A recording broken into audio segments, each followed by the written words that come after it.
Hello, and welcome to the McTaggart Attack podcast. I'm Kevin McTaggart. I'm a stand-up comedian who currently lives in Vermont.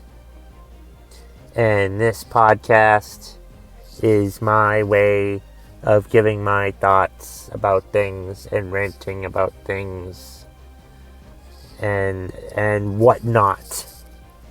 There is one dedicated episode a week called What's Pissing You Off Wednesday. What's Pissing You Off Wednesday, but this is not What's Pissing You Off Wednesday.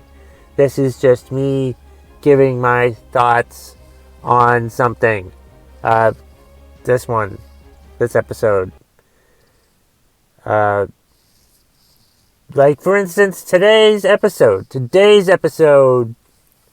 I just saw MIB International, and I wanted to talk about it. Wanted to give my opinion on that movie. I'd have to say I'd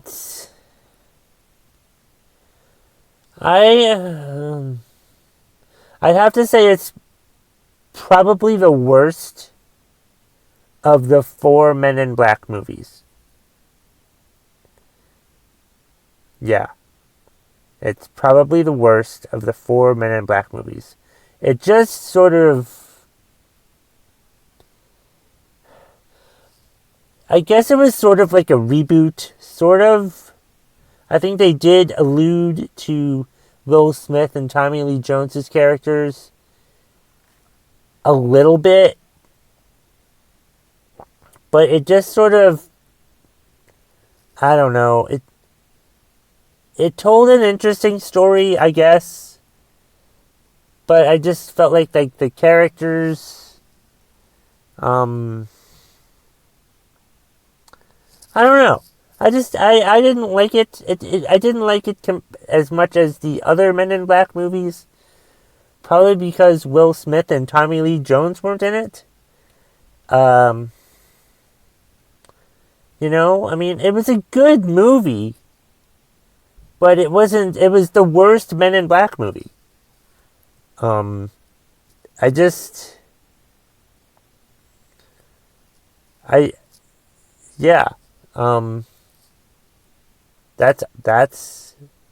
all. Why did I? Because of just the lack of character development. Predictable. It was very predictable. I pretty much thought what was going to happen was going to happen. Yeah. I thought Liam Neeson was going to end up being the bad guy, and Liam Neeson ended up being the bad guy. Spoiler alert. And I've saved you money, so congratulations. Seriously, if you want to see Chris Hemsworth, whatever the fuck you pronounce his name, you only see his bare chest in like one scene. That's it. And that's in the beginning of the movie. You can basically walk out the rest of the way. I've saved you money. You can probably Google those images at some point of him being half naked in Men in Black International. They also talk about how there are allusions to, why is it called Men in Black? Why isn't it called Men or Women in Black? Right? There is allusions there. They do allude to that. But I don't know. I just wasn't really feeling it. It was okay. I didn't think it was going to be a good movie. I mean, it was a good movie. I don't see them making any more of this. The end sort of leads us to believe that there will be more of these. I don't really know. I don't really care. I hope not. Why doesn't Thor do James Bond? I think he might be a good James Bond. Why doesn't he do James Bond? But that should really be Idris Elba. Should be the next James Bond unless he ages out. But I don't know. I just didn't really like this movie. I just thought there was a good. I mean, it was good.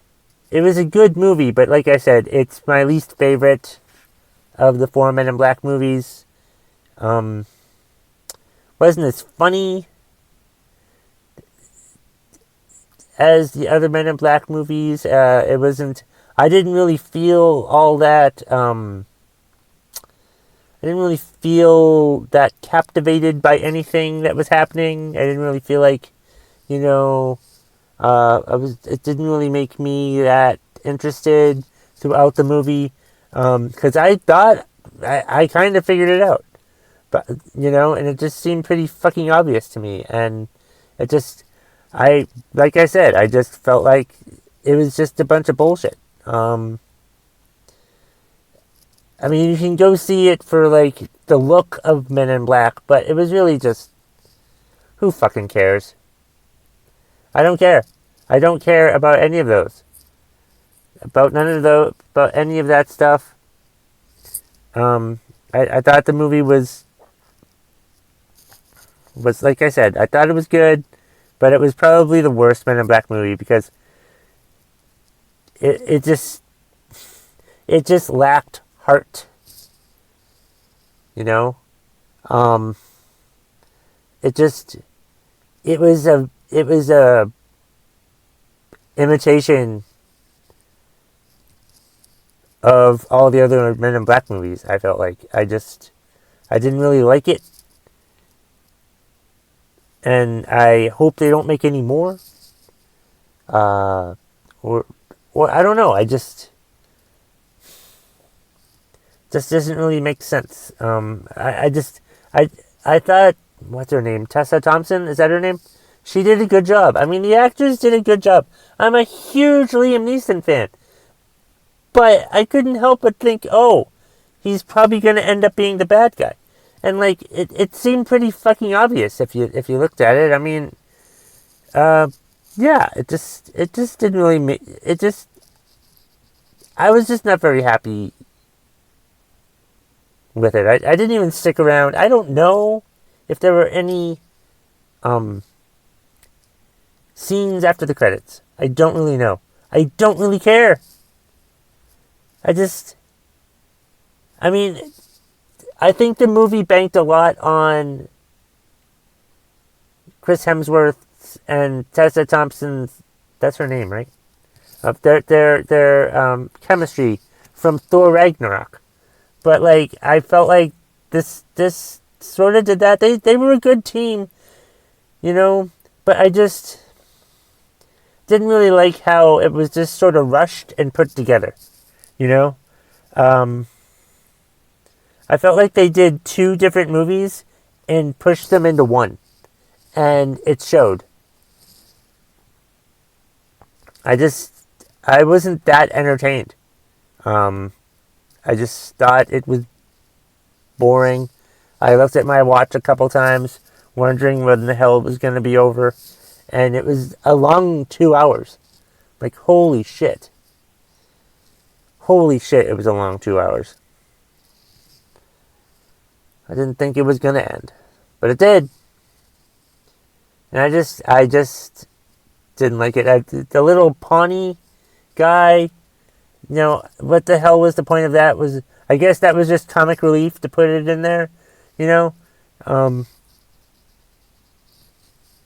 just, I didn't care for most of the characters in the movie.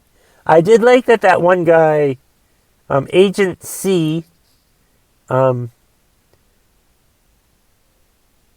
he was the bad guy in Jurassic Park Fallen Kingdom. And he did a really good job, I thought, in this movie. But that was the thing, like, I felt like the dialogue was rushed. Because, like, I could barely understand what they were saying at some point. Maybe it was because of the accents. I don't fucking know. But I just wasn't very happy with it. I just thought, it wasn't that I was like mad or angry about it. I was just like, it's not the worst movie I've ever seen. You know, it's just the worst Men in Black movie I've ever seen. You know? And let's see. Let me rank the Men in Black movies. Like, so number 4 was Men in Black International. Number 3 was Men in Black 2. I thought that was stupid. You know, and dumb. Fucking pointless. Men in Black 3 was my second favorite. And then Men in Black was my favorite, or what I thought was the best Men in Black movie. Of course, the first one has to be the best one. It generated 3 sequels. But I just thought I thought this one was just sort of blah. I just wasn't feeling it. I felt like it was put together pretty quickly. They alluded to stuff from other movies, and it was just sort of, hey, let's just put these people in Men in Black and then it'd be a Men in Black movie. I'm like, it really could have been not a Men in Black movie or something like that. It's just, I just was not very happy with it, and I would not recommend it to anybody. You know, don't go see this movie. Don't. Because it's boring. It's stupid. And you're probably going to figure out, well, of course you're going to figure out, because I already told you what the fuck happened. You know? I already told you the end of the movie. So you're welcome. So yeah. What else was I going to say about the movie? I don't know. I ranked them. I talked about why I didn't like it. And, yeah. Why the fuck did they even have to make this? This summer movie season has just been a shit show. I'm looking forward to Amazing Spider-Man, or Spider-Man Far From Home, whatever the fuck it's called. I want to go see that. And then I want to see Hobbs and Shaw. And I want to see the movie that Will Smith was in, Gemini Man. That looks really interesting. I love how they showed a Will Smith movie before the movie tonight. That was great. That just made me miss Will Smith more from the Men in Black series. Thanks, movie people. Fucking geniuses. Alright, well, this has been this episode of the McTaggart Attack podcast. I do a couple of weeks, I can't talk. I do a couple a week now, so that's what I thought. I wanted to talk about why I didn't like the Men in Black movie and Men in Black International. So there I go. Hope you liked my review. Like I said, it's the worst Men in Black movie ever. That's my synopsis. That's my short synopsis. So you can reach me via email, McTaggartAttack@gmail.com. You can find me on Twitter @KevMcT. You can find the McTaggart Attack podcast Facebook page. Thank you for all of the downloads. I really do appreciate those. The downloads have been, the last few months have been phenomenal with downloads. And I hope that it gets better. I hope that more people enjoy this podcast. And that's the bottom line. If you smell what the McTaggart Attack podcast is cooking.